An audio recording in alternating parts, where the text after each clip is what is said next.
உங்கள் favourite TV ஷோக்களை இனி miss பண்ண தேவையில்லை. ZEE5 இல் முற்றிலும் இலவசமாக காணுங்கள். இங்கேயும் எப்பொழுதும். முருகா, நான் உன்னதான் நம்பி இருக்கேன். அம்மா சொன்ன மாதிரி அருள் மாமா என்னதான் அவர் மனசுக்குள்ள நினைச்சிட்டு இருக்கணும். என் மனசுல உள்ளத அருள் மாமா கிட்ட சொல்லி அருள் மாமா என் காதலை ஏத்துக்கணும். கடவுளே, வானதி சீக்கிரம் அவளோட விருப்பத்தை என்கிட்ட சொல்லணும். கடவுளே, என் பொண்ணு வானதி பைத்தியம் பிடிச்ச மாதிரி அருளையே நினைச்சிட்டு இருக்கா. அவளுக்கு ஏத்தவன் கரிகாலம் தானு நீ தான் அவளுக்கு புரிய வைக்கணும். ஆண்டவா, என் புள்ள அருள் உயிருக்கு எந்த ஆபத்தும் வந்துடக்கூடாது. நீ தான் அவனை காப்பாற்றணும் சாமி. வா நந்தினி, என்ன பண்ற? சொல்றேன். போறாங்க. ஒரு நிமிஷம் வா. வாங்குறல்ல. கைய விடு. வா நந்தினி. கைய விடா. ஏய், என்ன எங்கடா கூட்டிட்டு போற? ஏற்கனவே கூட்டிட்டு போய் என்ன அசிங்கப்படுத்தினதெல்லாம் உனக்கு போதாதா? இன்னைக்கும் அப்படி ஏதாவது நடக்கணும்னு நினைக்கிறியா? ஏய் நந்தினி, உனக்கு என்ன என் மேல உள்ள கோபம் போகலையா? அது எப்படிடா போகும்? நான்லாம் வரமாட்டேன் வேண்டான்னு எத்தனை வாட்டி சொன்ன? நீ கொஞ்சமாவது கேட்டியா? நான் சொல்றதையே காதுல வாங்கிக்காம கட்டாயப்படுத்தி என்ன கூட்டிட்டு போன. அதனால மாமா கிட்ட எனக்கு தான் கெட்ட பேரு.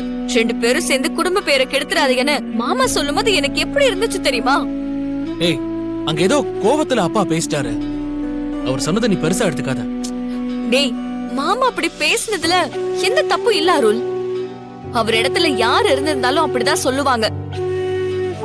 உன் பேச்சு கேட்டுட்டு நான் உன் கூட வந்த பாத்தியா, அதுதான் தப்பு. மாமா அந்த திட்டிக்கிட்டு இருக்காரே, அப்ப நந்தினி மேல தப்பு இல்ல. நான் தான் அவளை கம்பல் பண்ணி கூட்டிட்டு வந்தேனே. ஒரு வார்த்தை சொன்னியா? இல்ல நந்தினி, திடீர்னு அப்பா அங்க வருவார்னு எதிர்பார்க்கவே இல்ல. அதனால எனக்கு ஒண்ணுமே ஓடல. அப்பா படபடன் கோவமா பேசிட்டு உன்னை கூட்டிட்டு போயிட்டாரு. நீங்க 2 பேரும் போனதுக்கு அப்புறம் தான் எனக்கு என்ன நடந்துச்சுன்னே புரிஞ்சுச்சு. ஆனா இன்னைக்கு அப்பா கிட்ட உன் மேல தப்பு இல்ல, என் மேலதான் தப்புன்னு சொல்லிட்டேன். இன்னைக்கு சொல்லி என்னடா பிரயோஜனம்? நேத்து மாமா என்னையும் சேர்த்து திட்டுறதுக்கு முன்னாடியில நீ சொல்லிருக்கணும். சாரி நந்தினி, நான் பண்ணது தப்புதான், தெரியாம பண்ணிட்டேன். சோ மன்னிச்சிரு. ஏய் நந்தினி, இதுக்கு மேலே என் மேல கோவமா இருக்காத.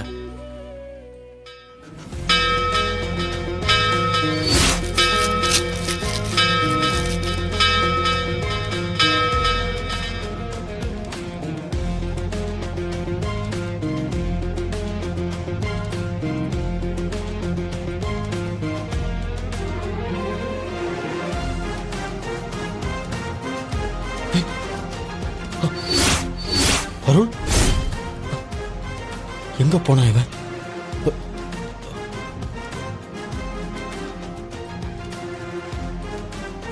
மா, நீ சாமி கிட்ட என்ன வேண்டிண்டியோ அது கண்டிப்பா நடக்கும்மா.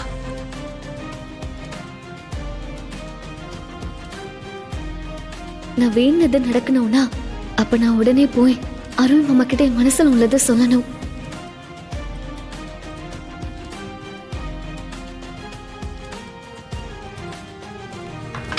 நந்தினி, இப்ப நான் என்ன பண்ணா நீ என்ன மன்னிப்ப? இனிமே நான் எந்த விஷயத்துக்கும் வீம்பு பிடிக்க மாட்டேன். நீ என்ன சொன்னாலும் கேட்டுப்ப நந்தினின்னு சொல்லி 10 தோப்பு கரணம் போடு. அதுக்கப்புறம் தான் நான் உன்னை மன்னிப்பேன். ஏய், தோப்பு கரணமா? இங்கயா? யாராவது பார்த்தா என்ன நினைப்பாங்க?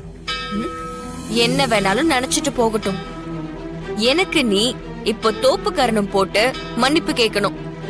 இல்லாட்டி நான் பாட்டுக்கு கிளம்பி போய்கிட்டே இருப்பேன். அதுக்கப்புறமும் நீ என்ன கெஞ்சினாலும் நான் உன்கிட்ட பேசவே மாட்டேன். நான் முக்கியமா இல்ல மத்தவங்க பார்த்தா என்ன நினைப்பாங்கன்னு யோசிக்கிறியே, அது முக்கியமானு நீயே டிசைட் பண்ணிக்கோ. நீதான் முக்கியம் நந்தினி. அப்ப நான் சொன்ன மாதிரி தோப்பு கரணம் போடு. போட்டு தொலைக்கிறேன். தொலைக்கிறியா? இல்ல இல்ல, சும்மா வாய் தவறி வந்துருச்சு. தோப்பு கரணம் போடு. சரி, இனிமே நான் எந்த விஷயத்திலையும் வீம்பு பிடிக்க மாட்டேன். நீ என்ன சொன்னாலும் கேப்ப நந்தினி.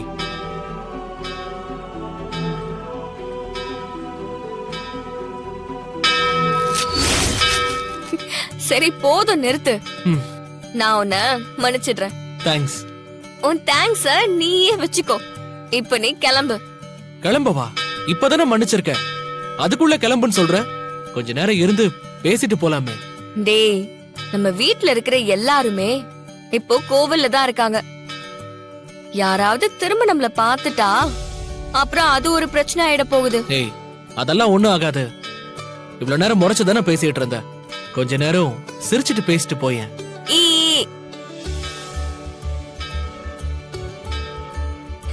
சிரிச்சிட்டேன் போதுமா?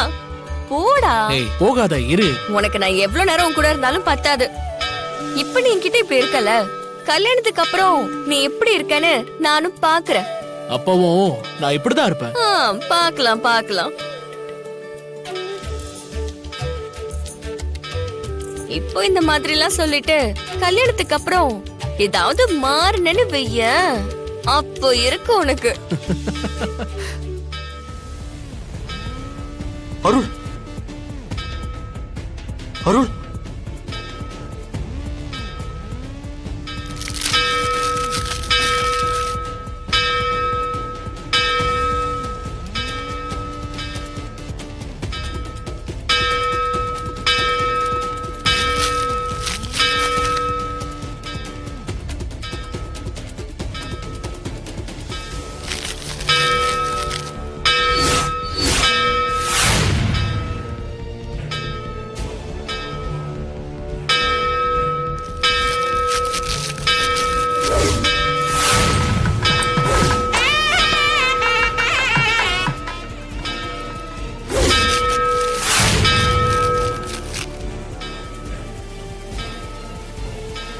இங்க பாரு, சத்தியமா சொல்றேன், நம்ம 2 பேரையும் இனி யாராலையும் பிரிக்க முடியாது.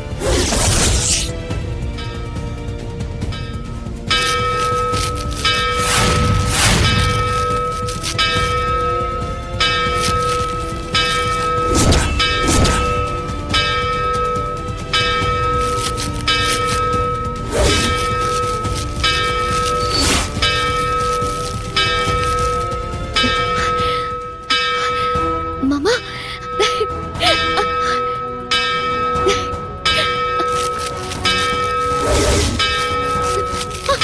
மாமா,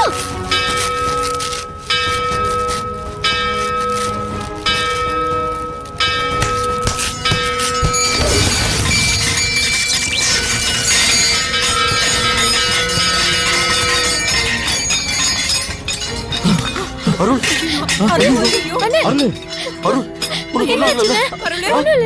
இவ்ளோ பெரிய மணி மேல விழுந்திருந்தா என்ன ஆயிருக்கும்? நல்ல வேலை தப்பிச்சாரு. உனக்கு எதுவும் ஆகலப்பா? இல்லப்பா, எனக்கு ஒண்ணும் இல்ல. மணி விழுறதுக்கு முன்னாடி யாரோ ஒரு பொண்ணு வந்து என்ன காப்பாத்திட்டா. எப்பெல்லாம் உன் பிள்ளைக்கு ஆபத்து வருதோ அப்பெல்லாம் அந்த பொண்ணு வந்துதான் உன் பிள்ளைய காப்பாத்துவா. அப்போ அந்த சாமியார் சொன்ன பொண்ணுதான் அருளை வந்து காப்பாத்திருக்கா.